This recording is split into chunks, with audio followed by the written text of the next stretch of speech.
Bonjour à toutes et à tous, bienvenue dans le podcast La Sueur. Salut Big Rusty, comment ça va? Salut Guillaume, salut tout le monde, ça va super. Eh ben, on s'intéresse aujourd'hui à Francis Ngannou, vous le savez, blessé. Avant son combat dans sa préparation face à Cyril Gane, il avait quand même tenu sa place et immense exploit pour lui puisqu'il s'était imposé en réussissant... Exploit, disons c'est le travail quoi. Non, mais exploit d'autant plus de performer avec une blessure comme ça, c'est-à-dire c'est le travail. Non, c'était ça, en gros que les gens pensent pas qu'on croit que c'est un miracle, tu vois. Ah oui, non, que... moi je suis quand même du côté du miracle, un peu comme pour Conor McGregor qui s'était imposé contre Max Holloway en ayant un genou en vrac, tu vois. Parce qu'il s'était fait les croisés pendant le combat, Conor McGregor contre Max Holloway. Ouais, mais du coup, c'est pas vraiment un miracle à partir du moment où la personne, mentalement, elle dépasse la douleur et le fait que son genou est en train de faire des maracas pour terminer le deal, tu vois. Ah ouais, non. Là voilà, gros désaccord. Non, moi je suis vraiment pas d'accord du tout. Parce que c'est pas juste une petite blessure random. Là, il a une blessure qui fait que, vous allez le voir, il va être absent jusqu'en 2023. Donc même si tu dis, ouais, il y a l'adrénaline, il y a tous ces trucs-là, c'était un truc qu'il avait eu avant le combat. Et pendant, je sais pas trop combien de temps, tu vois, mais peut-être aller 3-4 semaines, il s'est entraîné avec cette blessure-là. Donc il y a tout son camp d'entraînement qui a c'est un pâti de miracle ça. dans le sens que ça n'est pas empiré au point où il peut même plus marcher ni quoi que ce soit. C'est ça. Il y a ça. Donc deux, ça veut dire que le mec était tout le temps focus au-delà même du moment où ça arrive pendant le combat, parce que vous avez vu John Jones contre Chael Sonnen qui a eu aussi une terrible blessure, mais c'est dans le combat. Donc et puis vous voyez énormément de gars, par exemple Conor McGregor contre Nate Diaz lors de la revanche, il a kické énormément, après il était en béquille, donc il y a toute cette adrénaline du combat qui fait que vous êtes dans un état quasi second qui vous permet de faire des efforts que vous ne pourriez pas faire dans d'autres situations. Mais là, Francis, vraisemblablement, il a eu cette blessure-là avant le combat contre Cyril, et donc tu as eu toute la préparation qui s'est faite avec cette blessure-là, et c'est là où moi je dis c'est miraculeux qu'il ait tenu sa place, surtout que de tout ce qu'il a dit en interview, tout le monde, que ce soit son entraîneur, son manager, lui disait c'est une très très mauvaise idée de faire ça, parce qu'en plus si on te kick là, il y a moyen que plus jamais tu puisses combattre. Donc déjà il y a ça que je trouve exceptionnel, et en plus ensuite que durant le combat, en ayant perdu les 2 premiers rounds, il ait réussi à inverser la tendance. C'est pour ça que pour moi c'est quasi miraculeux. Ouais, non, je vois ce que tu veux dire. En fait, je pense que finalement, c'est un désaccord, mais un semi-désaccord, parce qu'en fait, dommage. je pense que, ouais, nous, comme nous tous là devant nos écrans, en fait, les deux versions en fait se rejoignent, parce que c'est vrai que c'est miraculeux qu'il ait réussi à faire ça et que ça n'ait pas empiré au point où il peut plus rien faire, c'est-à-dire que son genou aurait pu se ruiner au point où, une semaine avant le combat, il ne peut même plus marcher, il peut plus rien faire. Il va voir le docteur lui dit on vous avait dit d'y aller mollo sur vos ligaments croisés, maintenant vous ne remarcherez plus jamais. Donc c'est vrai qu'il peut y avoir des dingueries comme ça, il n'y a pas eu.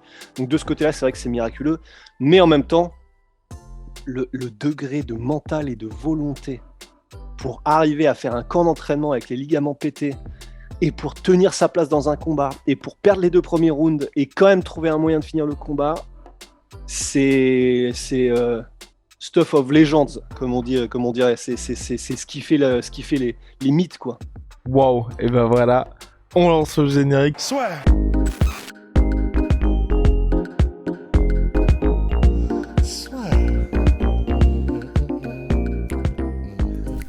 Entre dans l'octogone avec Unibet. Qui sera le vainqueur du combat? En combien de rounds? Fais tes paris.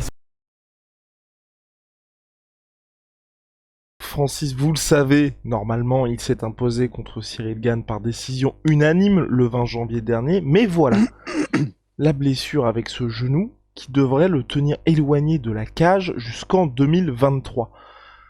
Le paysage pourrait être très très différent chez les lourds quand il fera son retour, Francis, et surtout en fonction d'où il fera son retour, parce que c'est même pas sûr que ce soit l'UFC, n'est-ce pas, Rust? Ouais, il y a toujours cette histoire de contrat. il faut qu'il voit ça avec Dana White, avec Hunter Campbell et tout ça.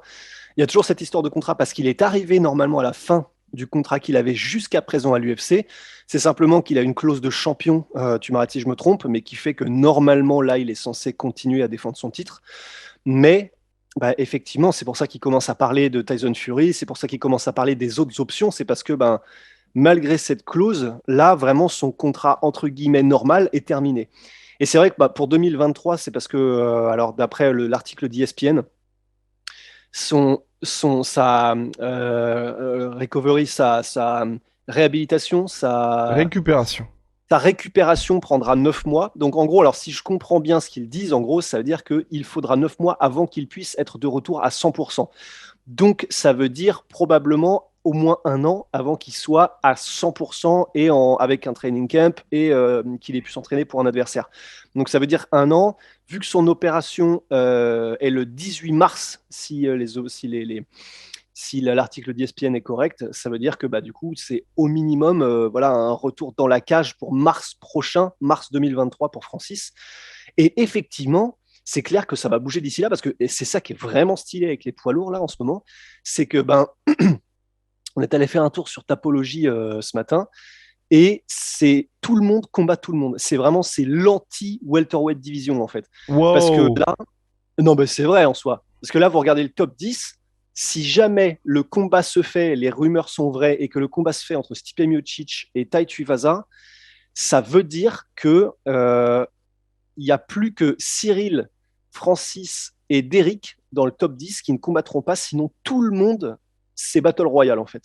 Et c'est génial parce que déjà rien que le combat entre Tuivasa et Stipe Miocic, ça va être super intéressant parce que comme on l'a répété les dernières fois, alors attends, il faut que je modifie ma brightness. Hop, voilà. Parce que comme on l'avait dit la dernière fois, en fait, Stipe Miocic, on ne sait pas exactement où il en est. Enfin, c'est con à dire, mais comme il a affronté le même adversaire depuis, les mêmes adversaires depuis maintenant, je sais pas, 5 ans, je ne sais plus exactement quel est le truc, on ne sait pas où il en est, en fait, de son niveau, entre guillemets. Et, Depuis 2018, Stipe Miocic, c'est Francis Ngannou et Daniel Cormier exclusivement. Ouais, c'est ça. Et en fait, ce pourquoi on dit on ne sait pas où il en est de son niveau, c'est que oui, il affronte les meilleurs du monde, mais comme c'est vraiment des oppositions de style, en fait, c'est un peu biaisé, disons, parce qu'on ne sait pas comment est-ce qu'il en est, parce que du coup, il s'adapte très, très, très spécifiquement à la personne qu'il a en face de lui. Et donc, face à du tout venant ou face à des nouveaux, ça se trouve, en fait, il serait peut-être dépassé, tu vois. Enfin, si ça se trouve, ça paraît étonnant parce que c'est quand même Stipe Miocic, tu vois. Mais si ça se trouve, s'ils font combat contre face à Tuivasa, la folie et la furie de Tuivasa va le dépasser et Tuivasa peut le mettre KO, tu vois. De toute façon, il peut mettre KO tout le monde, Tuivasa. Donc on va voir, mais en tout cas, ce serait très intéressant. Et imaginons que Tuivasa batte Miocic. En vrai, Tuivasa versus Ngannou, ça fait un super combat, tu vois. Donc il y a Tuivasa qui est clairement dans les cartons. Wildcard, grosse wildcard sur Tuivasa parce que bon, ça serait un petit peu compliqué pour lui, mais il a clairement la hype et même ce qu'il apporte en termes de combat où clairement vous savez qu'avec lui il va y avoir le KO CHAOS, donc qui intéresse particulièrement les gens. En plus il y a tout son truc avec le Shui, donc c'est vrai que lui je pense qu'il pourrait en cas de belle victoire, s'il y avait déjà ce combat face à Stipe Miocic, parce que souvenez-vous d'une chose, c'est que Stipe lui ne veut revenir que pour la ceinture, et là même affronter John Jones c'est pas quelque chose qui l'intéressait, et on en a même pas parlé, mais il y a aussi John Jones dans les cartons. Ouais. Qui n'est pas dans le top 10 non plus, effectivement. Mais John Jones, c'est pareil, en fait. Lui, il est tellement en dehors. T'y crois plus, toi? Parce que là, on n'entend vraiment plus parler de John Jones depuis quelques mois, je crois. Il y a eu ces troubles légaux qui font que je pense qu'il fait un peu plus profil bas. Et puis surtout, qui font que ça se trouve, il va avoir des soucis, tout simplement. Moi, j'y pense plus. C'est-à-dire qu'en fait, maintenant, dans ma tête, je considère que la dernière fois qu'on l'a vu, c'était donc...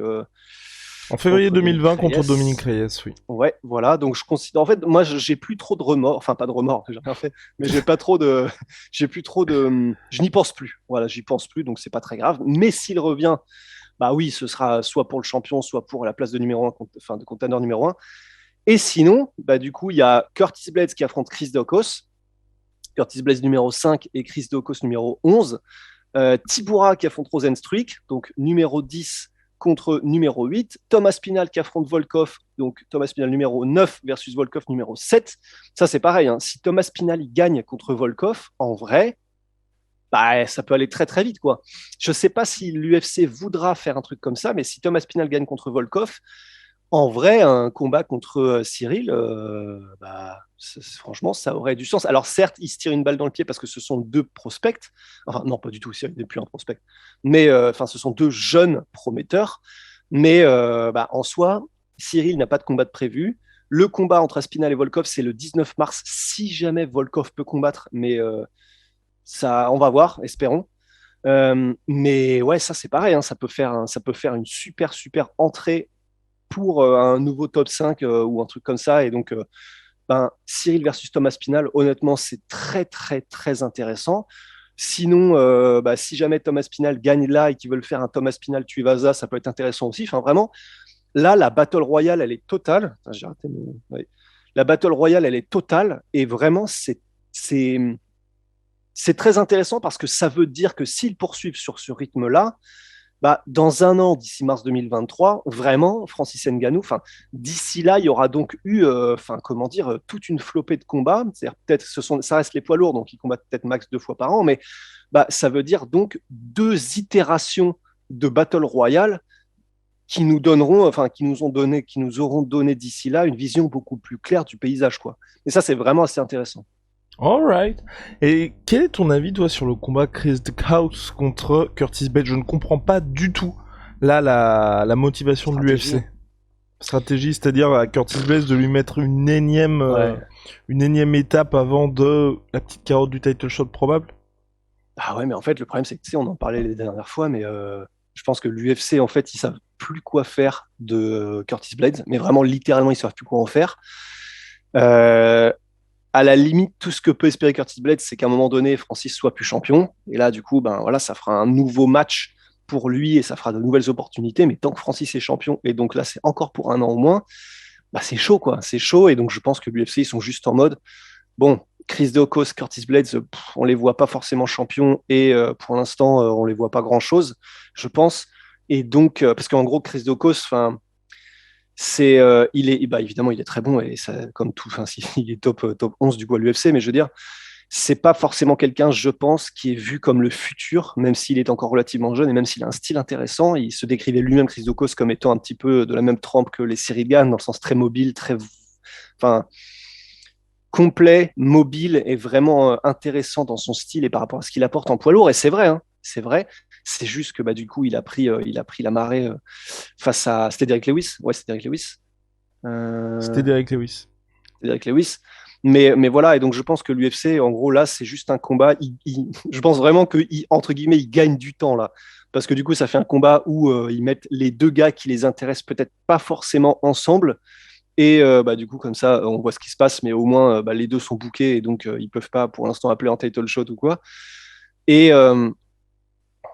voilà, et je pense tout simplement, vraiment, pas plus que ça. Et concernant Francis, ça va être le dernier point de ce podcast. Tu t'attends, toi, une full recovery de sa part? Moi, personnellement, il y en a pas mal qui s'inquiétaient de ça. Je suis pas du tout inquiet. Il est traité aux États-Unis par les meilleurs de la planète, selon toute vraisemblance. Même là, pendant son combat, pour justement maintenir le combat, il a eu des stem cells, je crois. Ouais, des cellules souches, ouais. Donc, à mon avis, il est très, très, très bien accompagné. Ouais, après, c'est vrai qu'il y a toujours quand même ce souci de tu peux être accompagné par les meilleurs du monde, mais de la galaxie.